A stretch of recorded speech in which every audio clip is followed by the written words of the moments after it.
Assalamualaikum warahmatullahi wabarakatuh. Perkenalkan, nama saya Main Roma dari jurusan Teknik Informatika kelas A1.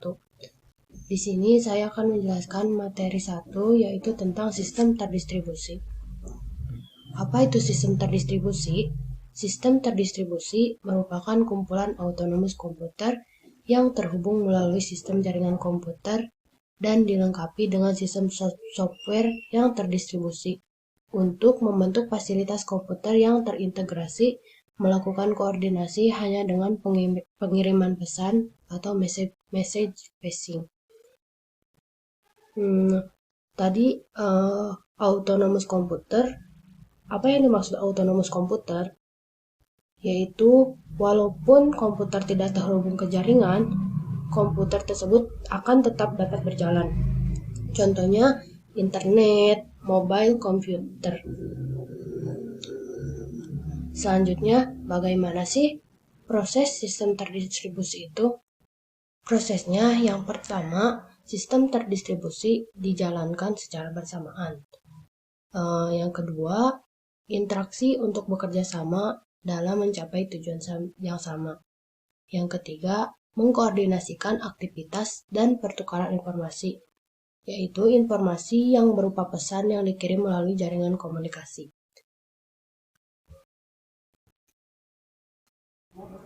Selanjutnya, seberapa penting komputer terdistribusi itu?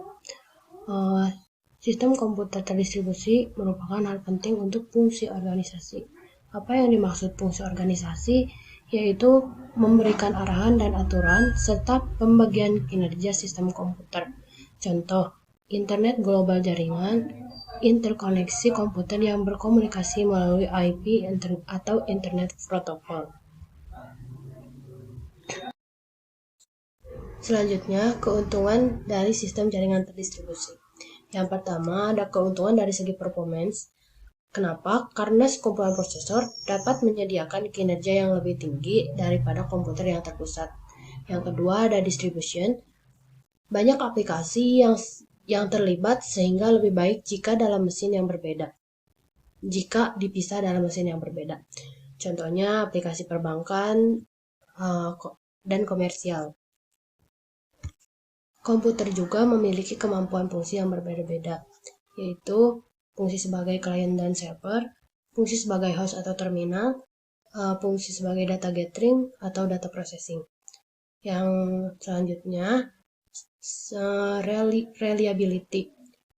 Kenapa? Karena jika terjadi kerusakan pada salah satu mesin, maka tidak akan mempengaruhi kinerja sistem secara keseluruhan. Jadi walaupun ada kerusakan, tidak akan mempengaruhi kinerja sistem secara keseluruhan. Yang keempat ada incremental growth, yaitu mesin baru dapat ditambahkan jika kebutuhan proses meningkat. Jadi kita bisa menambahkan komputer atau komponen jika kebutuhan kita meningkat.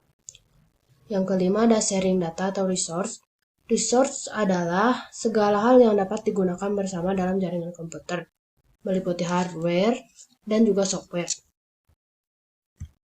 Hardware-nya berupa disk, printer, scanner, contohnya seperti itu.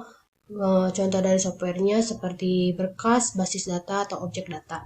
Yang terakhir ada communication, yaitu menyediakan fasilitas untuk komunikasi ini menyediakan fasilitas komunikasi antar manusia. Selanjutnya, karakteristik dari sistem terdistribusi. Yang pertama, sistem terdistribusi adalah sistem konkuren atau serentak.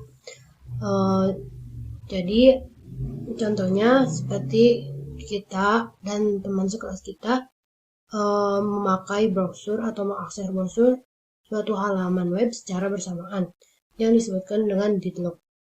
Yang kedua ada no global clock, artinya sulit mensinkronkan waktu seluruh komputer yang terlibat. Hal tersebut akan berpengaruh pada pengiriman pesan, seperti saat beberapa proses berebut ingin masuk critical session. Yang ketiga ada independent failures of component, Artinya setiap komponen dapat mengalami kegagalan, namun komponen lain tetap akan berjalan dengan baik. Selanjutnya, karakteristik apa aja sih yang harus kita perhatikan? Yang pertama yang harus diperhatikan adalah keheterogen atau komponen, atau disebut juga heterogeneity, di mana suatu sistem terdistribusi dapat dibangun dari berbagai OS, HW, dan PI yang berbeda. Dan juga IP dapat digunakan untuk mengatasi perbedaan jaringan. Dan middleware mengatasi perbedaan lainnya. Selanjutnya yang harus diperhatikan adalah keterbukaan atau openness, yaitu mendukung extensibility dan perlu integrasi berbagai komponen yang dibuat oleh programmer atau vendor yang berbeda. Yang ketiga yang harus diperhatikan adalah keamanan atau security, yaitu shared resource dan transmisi informasi rahasia perlu dilengkapi dengan enkripsi dan cegah denial of service. Di antaranya yaitu privasi, authentication, dan availability. Selanjutnya yang harus diperhatikan ada perluasan atau scalability. Perluasan diantaranya adalah penambahan pemakaian yang membutuhkan penambahan resource yang konstan. Yang kedua, cegah bottleneck atau kemacetan. Yang ketiga, jika perlu, gunakan replikasi. Yang harus diperhatikan selanjutnya adalah penanganan kegagalan atau failure of handling. Yaitu setiap proses komputer jaringan dapat mengalami kegagalan secara independen, dan komponen lain harus tetap berjalan dengan baik, yaitu pendeteksi, toleransi, dan redundansi. Ada juga yang harus diperhatikan selanjutnya adalah concurrency of components, yaitu penjadwalan yang konsisten dengan terhadap concurrent dan menghindari terjadinya deadlock. Yang ketujuh yang harus diperhatikan adalah transparansi. Transparansi yaitu bagi pemakai keberadaan beberapa komponen tampak sebagai satu sistem saja.